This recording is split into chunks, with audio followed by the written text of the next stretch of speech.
Frédéric Chopin is almost unique among the great composers in that every single work he ever wrote involved in some way the piano.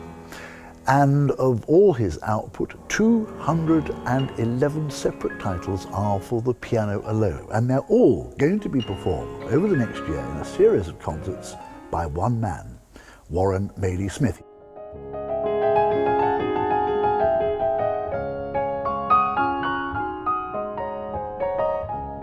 Certainly one of the first composers that, when I was a lad, that really got under my skin and made me want to go and practice the piano.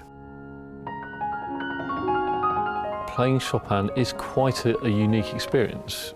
There's an emotional depth in almost every note that he writes, which is, as a performer, is quite exhilarating.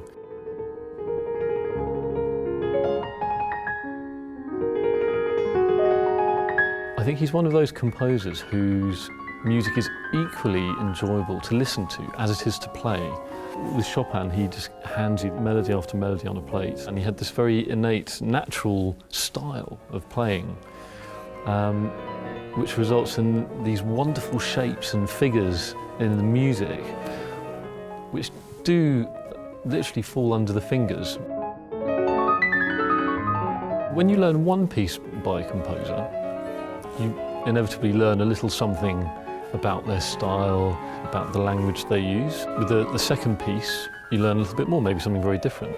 By learning the entire output, one gains a very comprehensive picture of both ways of interpreting his music, and also about the man himself as well.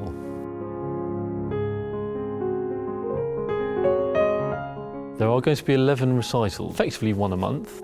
The first thing I wanted to include in each programme was a particularly outstanding or groundbreaking piece or group of pieces. I also have made a real effort to include a contrast in each programme between familiar works and the less familiar. And of course then making sure that for the audience that each programme has sufficient contrast of moods, emotions, tempo contrasts, and importantly key relationships as well.